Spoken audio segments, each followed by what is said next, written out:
안녕하세요. 다소 개방적인 제 아내와 저는 회사 근처에서 만났습니다. 아내는 저보다 9살이 더 어립니다. 처음은 근처 다른 회사 비서 면접을 보러 왔다가 아내가 회사 근처에서 점심을 먹고 있었어요. 첫눈에 반해서 말을 걸게 되었고 우리는 그렇게 인연이 시작되었습니다. 우연치 않게 만나게 되어 짧은 연애 기간을 거쳤고 바로 결혼을 하였습니다.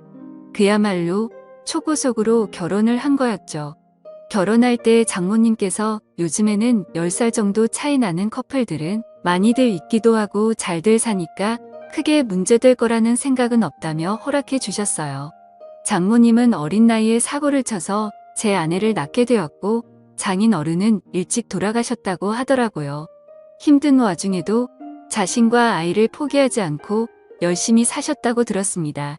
아내와 결혼을 하고 순탄한 가정 생활을 지내다 결혼 2년차가 다 되었을 때 제 아내는 임신을 하게 되었습니다.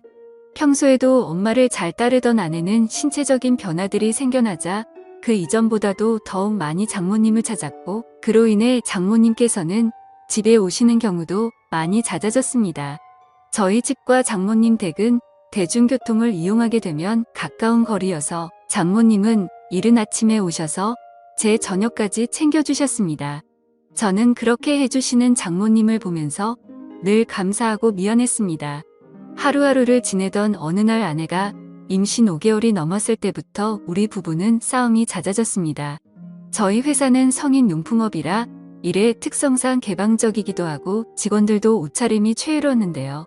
제가 야근을 하는 날이면 임신한 자신을 두고 늦게 들어온다고 화를 내고 사장이라는 자리이기 때문에 가끔은 직원들 회식을 잠시라도 참가해야 함에도 회식을 못하게 하는 등 정말 회사 일부터 집안일까지 사소한 것들 하나하나 시비를 걸더라고요. 결혼 전에는 제가 사장이니까 직원들에게 이렇게 해줘야 한다, 저렇게 해줘야 한다라며 제게 많이 내조를 해줬었던 아내인데 갑자기 이렇게 달라지고 이제는 직원들 챙길 시간이 어디 있냐며 오히려 성질부터 내는 겁니다. 저도 마음이 많이 지쳤고 나름대로 힘들어서 술로 매일매일을 지내왔습니다. 그런 모습들을 장모님이 가장 가까이에서 지켜보고 계셨었죠. 그러던 어느 날 제가 퇴근하고 집으로 돌아오자 장모님께서는 피곤하지 않으면 집까지 데려다 줄 수 없겠냐고 하시면서 조심스레 말씀을 건네시는 겁니다. 동시에 제 아내에게 박서방을 데리고 가서 집에 무거운 물건들 위치를 좀 바꾼다고 말씀을 하시더라고요. 그리고 저녁 먹이고서 집으로 돌려보내겠다고 하시더군요. 아내는 알겠다며 올 때 아이스크림을 사오라고 했습니다. 짐을 옮기려고 장모님을 모시고 출발했습니다. 가는 도중에 장모님과 이런저런 이야기를 많이 했습니다. 저는 평소에도 장모님이 미혼모였다는 사실을 알게 된 후부터 아내를 바르게 잘 키우셨다는 생각에 존경스러웠습니다. 그 이야기를 하자 장모님께서 갑자기 왈칵 눈물을 흘리시더라고요. 그러시면서 미혼모가 어떻게 되었는지에 대한 얘기들을 해주셨어요. 혼자서 딸을 키우면서 쌓아둔 많은 얘기들을 해주셨습니다. 저는 그런 장모님을 보면서 어린 나이 때부터 마음고생이 심하셨겠구나 생각도 들었고 장모님이 이제는 제게 마음을 많이 열어줬구나라는 생각을 하였습니다. 그런 이야기를 듣고 있자니 저도 덩달아 마음이 아프고 여자같이 여린 장모님을 보면서 감정이 묘했습니다.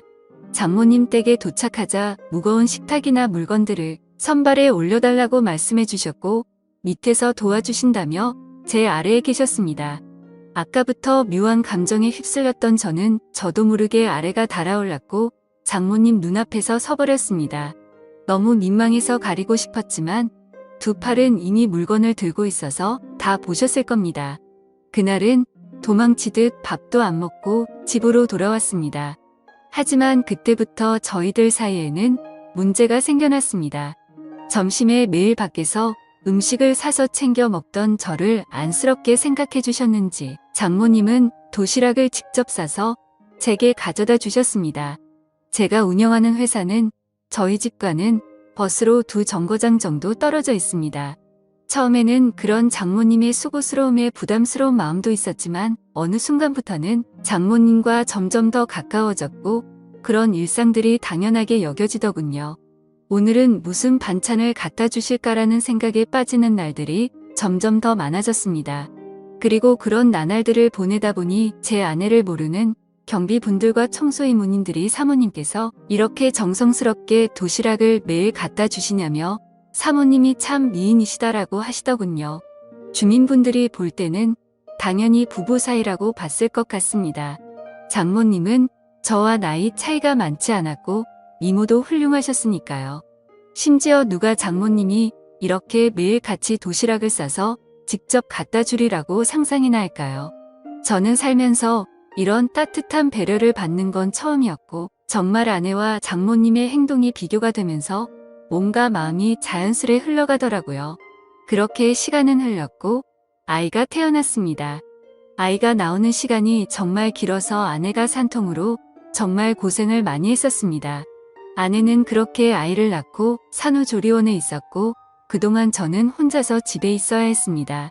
장모님은 집에만 있으면 뭐하냐면서 아내도 케어하고 저녁엔 저희 집에 와서 살림을 해주시겠다고 했습니다.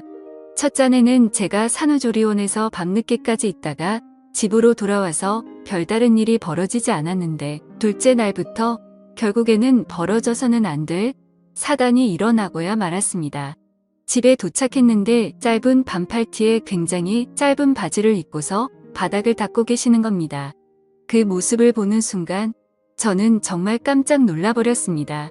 사실 말이 장모님이지 40대 초중반의 장모님은 밖에서 보면 어느 남자들이나 뒤돌아볼 만큼 미모가 훌륭했고 몸매는 말도 할 게 없고 30대 못지않은 미녀였습니다. 장모님이 아니라 다른 여자였다면 이렇게 놀라지도 않고 아마도 계속 몰래 쳐다보았을 겁니다. 아마 다른 남자들도 공감하실 겁니다. 하지만 그런 광경을 보기에는 너무 부담스러웠고 그렇다고 또 장모님을 보고 좀 단정하게 입어주시면 안 되겠습니다라고 하기도 어려운 상황이었어요. 결국 저는 조심스럽게 눈을 돌린 채 얼른 제 방으로 들어갔습니다. 그렇게 장모님은 집 여기저기를 한참 청소를 하시더니 저녁 식사를 차릴 테니 얼른 씻고 나와서 식사를 하라고 하시더군요. 그렇게 저는 샤워를 하러 들어갔고 장모님과 단둘이 집에 있는데 이렇게 샤워를 하고 있다니 뭔가 기분이 묘하고 야한 생각이 들기까지 하더라고요. 저는 샤워를 마치고 장모님과 저녁 식사 자리를 가지면서 밥을 먹고 있었습니다. 장모님은 그동안 딸이 임신하고부터 아내가 그동안 저에게 했던 행동들에 대해서 이해해달라면서 미안하다고 사과를 하시더라고요. 저는 충분히 이해한다며 걱정 말라고 말씀을 드렸고요. 장모님과 저는 그렇게 이런저런 얘기를 나누면서 식사를 하고서 소맥 한 잔을 마시기 시작했는데요. 한 병이 두 병이 되고 두 병이 세 병이 되고 점점 마시다 보니 장모님과 저는 금세 술에 조금 취하게 되면서 그때 이미 저희들 사이의 아내의 존재는 서서히 흐려지기 시작했습니다. 장모님은 마치 동청회에 온 첫사랑처럼 예뻐 보였고 기분이 좋아졌습니다. 아내와 매번 느끼고 지내던 세대 차이를 장모님과는 전혀 느껴지지 않았고 그렇게 긴 대화를 주고받았던 것 같습니다. 냉장고에 있던 맥주와 소주들도 다 돈이 나게 되었고 오래간만에 술이라 살짝 부족하더군요. 그때 눈에 띈 건 진열대에 놓여있던 양주였고 그 양주를 열면서부터 저희들 사이의 틈이 열리게 되었습니다. 40대 초중반의 나이에 얼굴 몸매는 20대도 부럽지 않을 만큼의 장모님은 누가 봐도 관리를 잘했기에 그동안 오랫동안 참았던 제 욕구가 생겨나기 시작했습니다. 술에 잔뜩 취해버려 주차할 수가 없게 되었고 식탁에 엎드려 자고 있는 장모님에게 조금씩 다가가게 되었습니다. 정말 피부가 뽀얗고 잡티 하나 없이 너무 예뻐 보였습니다. 그래서 저도 모르게 얼굴에 손을 대고 있었습니다. 다만 움직임이 없는 장모님을 보면서 안심을 했고 술에 취해서는 저도 모르게 잠이 들어버렸죠. 다음날 기억을 더듬어 보면서 사위로서는 해서는 안 될 짓을 한 걸 깜짝 놀라면서 일어났습니다. 거실로 나가보니 장모님은 전날에 술을 너무 마셔서 기억이 없다면서 정리가 안 된 술자리를 정리하기 시작했습니다. 저는 속으로 한숨을 내쉬며 한편으로는 다행이라고 안심하면서 어색하지 않은 티를 내려고 TV를 봤습니다. 그날은 연휴기도 해서 집에 있었는데 장모님은 딸에게 다녀온다며 집 밖으로 나가셨습니다. 그래서 저는 조금은 편안해진 마음으로 더 쉬고 있었습니다. 그날은 어제 있었던 일로 인해 아내에게 죄책감에 참아 얼굴을 보러 갈 수가 없겠더군요. 그렇게 저는 반성을 하면서 집에서 있었고 시간은 자정이 다 되어갔습니다. 아무래도 장모님께서는 아내와 같이 있으려나 보다 하고서 잠자리에 들려고 방에서 누워있는데 문 여는 소리가 들리더니 장모님이 자정이 조금 넘어서 집으로 들어오시더군요. 장모님은 어디서 술을 드신 건지 취하셔서 술 냄새가 진동을 하더라고요. 저는 술에 취한 장모님께 인사를 드렸고 장모님은 스스로 방으로 들어가서 누우셨습니다.